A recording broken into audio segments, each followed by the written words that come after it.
Hello, my beautifuls. Today is Wednesday, so happy Wednesday. Happy hump day. I am doing better today. I think Monday I kind of crashed physically, and then yesterday was just trying. I did have a doctor's appointment, and I filmed, and then I didn't do it. I didn't post it because I just was a little bit overwhelmed with all the information. So basically, I am doing really good. I am eating well. I am drinking well. I am doing my dialysis the way I'm supposed to be doing. So that's good. There's just some hitches along the way, some speed bumps. So that was overwhelming. I am happy though that my doctor totally is down with me just remaining the same, not changing anything up, just doing what I'm doing, and I'm grateful for that because I'm like kind of like that mindset of what's not broken, don't fix it. So right now I'm feeling good and I'm feeling healthy and I feel like my body is responding to dialysis, and so there's really no reason for me to change that. But there are some other things that have come up in my blood work. So basically I am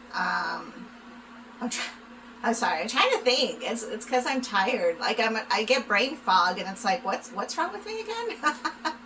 My potassium levels are pretty low, and I know it's just because I've constantly, for like the last year, at least strictly for the year, maybe almost 2 years, have been like, be very vigilant when you are not on dialysis to not eat potassium. So like things trigger me all the time. So it's almost like opposite. I have to go back and think, oh, I can eat potassium now. Let me load up on them. In fact, they told me, load up on all the potassium you can, and then let us tell you to slow that down. So it's kind of cool because I have permission to do potassium. I just need to do it. So I do have like my avocado out today. I usually refrigerate mine because I'm in Tucson, so it's like food spoils so bad. And this has been out for almost like 2 days, 3 days now. I'm trying to get it soft because I don't want a hard avocado. I want to hit that sweet spot in the middle where it's just great and not mushy and not hard. So, but I feel like, I don't know. So I always put mine in the fridge, so I'm pulling them out to kind of get them to see if they'll ripen up a little bit. And then today I'm actually going to cook, because I have to eat protein. You have to eat protein when you're on dialysis, especially because your dialysis actually pools your protein. So yeah, it's a lot. So I'm just going to actually put together this meal I make. And it's hard for me to cook when it's just for myself. So part of me cooking right now is you guys being there. Sorry about this crap back here. That's my laundry. That's a printer I need to set up. Like that's where I have like a little boutique area where I sell stuff a little bit online, even though, I don't know, right now I'm just not really doing much of anything because I just get so tired. This is, usually I eat a meal at noon and then I really sleep the rest of the day. But I do have to run some errands, so maybe I'll see if I can have enough energy. And it has nothing to do with like coffee or, I don't know. Yesterday I had to have an iron shot because my iron is still very low, so that sucked because I actually blew my vein. I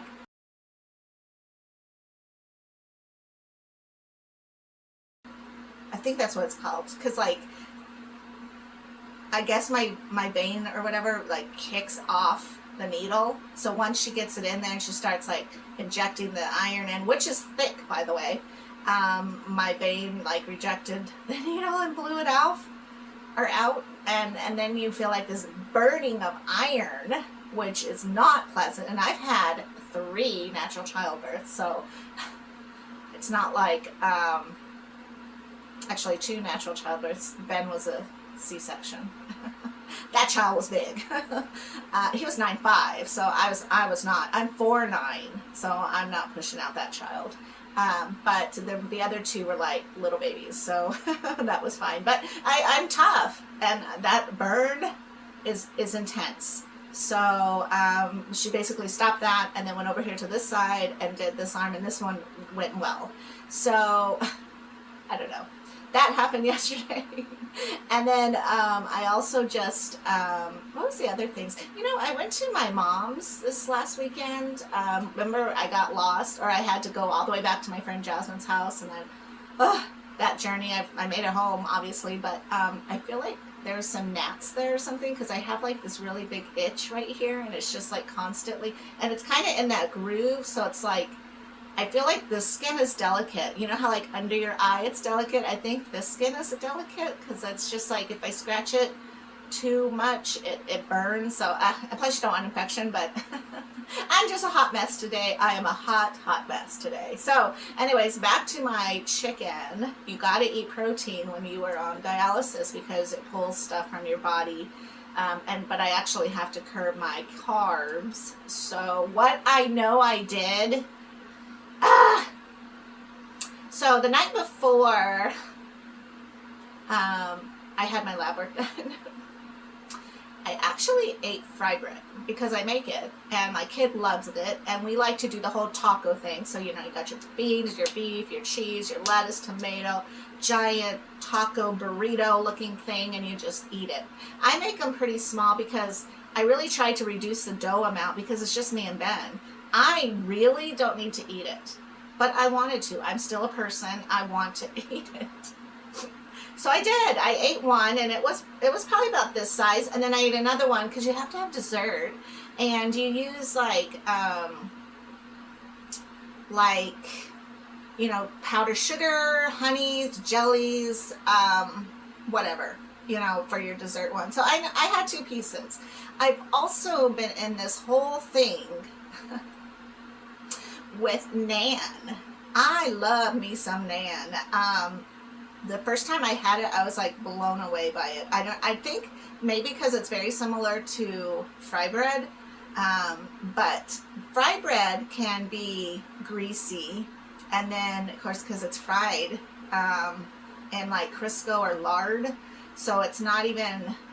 I think one time I tried to do olive oil and it just did not taste right. So there's that, you know.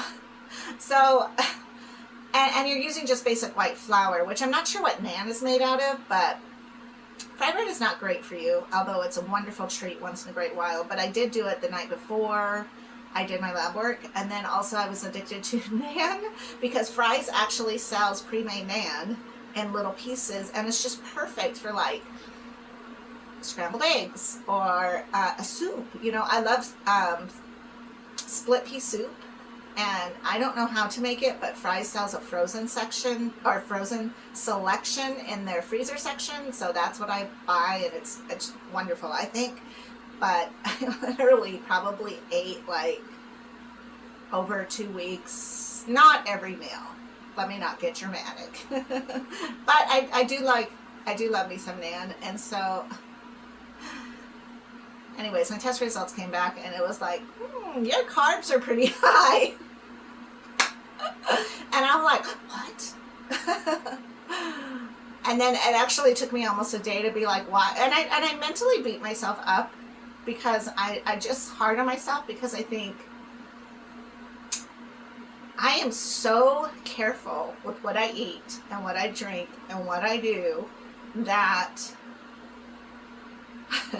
I guess in some sense I feel like when I show up for these monthly visits and they pull my lab work and they see like where everything's falling, it's like a test. And so I don't want to fail because I'm the only one responsible for this. Like literally nobody can make me eat something. Nobody is, and it's not even a matter of making the food. Like I've had people lovingly offer to make me food because I just don't know what to do when it comes to food, kind of, because I know what to do and I don't know what to do, and the discipline of how to eat is overwhelming and enormous and frustrating. So it doesn't help. It's wonderful that people would want to cook for me, but to have to tell somebody like how particular they would have to be. like before dialysis, my mama would be so cute, and even my sister-in-law Ronnie would be like, oh, we bought salads, we're gonna have all these salads. Well, potassium is in like literally everything that goes in a salad.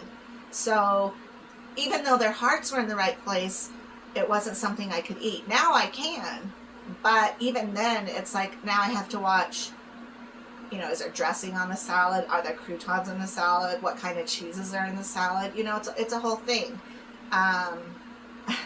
So it can become overwhelming and frustrating, but at the same time, discipline is the biggest key. So I know what I did, and for a minute I was kind of thrown, like, what the heck, because I am so diligent with everything I do. My calendar, y'all know, it has what meats I eat every day, what I drink every day, options of what I'm doing every day. So for my test results to come back like that was really frustrating. But then last night I was like, oh snap, it was that fry bread, and also my addiction to the Nan. So now Nan is taken off my shopping list of fries, and I'm going to probably, I don't want to say I will never eat fry bread again, because that's idiot talk.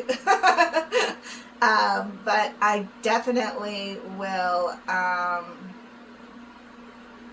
curb that and any other foods. And I know like pita bread is good for us, and so is sourdough bread, just because they're both manufactured, produced differently somehow. So that's going to be my go-to when it comes to breads, I guess, if I need bread. And usually, you know, honestly, the only time I diligently eat bread is when I might toast it, and then I will cut up egg and make like a deviled egg salad and put that on top, or, you know, throw an avocado spread on top of a piece of toast, and then I'll eat that. And so actually I'm going to have to eat more Tums, because Tums is a binder and it pulls.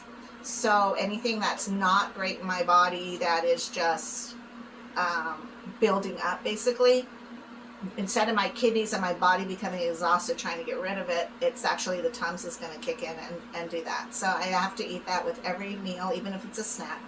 And then I also eat, or I take 2 of them during my meal. So today, like, even though it's healthy and everything's going to be good, I'm still going to eat 2 Tums. So my chicken is, actually, I usually use wings, but I didn't have wings. So I've done it before with drumsticks. And all you do, it's so super easy. All you do is I always wash them first. So I wash them off and I pat them dry to get rid of any like juicy sitting out juice. I don't know. That's just me. King powder and just a touch of salt, maybe a little pepper. Some people do paprika, and then you just put it into a bowl, and just a little bit, just barely enough, because I have used too much. I was like, woo, coating that sucker. That's not how you want to do it. So you basically like just barely like cover up the meat, you know, like roll it up in there, but just not a lot. Also, like when you eat it later, you can taste all that baking powder, so you don't want a lot of it. A lot of times too, once I dip it through, I will shake it and make sure like any excess is coming off. And then from that point, you bake it on a baking rack, which I use my cookie cooling rack, and put a pan underneath, and then I put it there and it's supposed to cook for an hour, and then you turn it over every 20 minutes. So I set my oven to an hour and my phone to 20 minutes, and that way I'll know to turn them. That way they get that nice crispy all the way around. And then you take honey and Dijon mustard, and I think a little bit of butter, and you melt that together. And typically the recipe, again, on my Tasty app, anyway, so this one, you take Dijon mustard, just a little bit of butter, and then honey, and you melt that all together. And they want you to do it on a pan on the stove. Well, I don't got time for that, so I put it in the microwave. And you have to watch it, because honey, of course, like, you know, everything's going to melt really fast. So you just melt it barely, and, you know, and then when these suckers come out of the oven, they're hot, and you just brush on the seasoning. And that's really it. And what's really incredible is I think because of the honey and the Dijon mustard, the combination of those two makes it not overly sticky. So I would be confident in giving them to kids because it's not that drippy, sticky wing, you know, so much sauce all over your fingers. I don't like it like that, but maybe others do. So yeah, I'm not sure about that butter in there, but I do know for sure it's the honey and the Dijon mustard that goes together. And today's a good day in Tucson, so I think I'm going to actually try to venture out today because it's only 93 out, not 115. So I tell you. All right, well, you guys have a good day, and I will catch you later. And I'll try to take a picture of this to post how they came out, and they are delicious.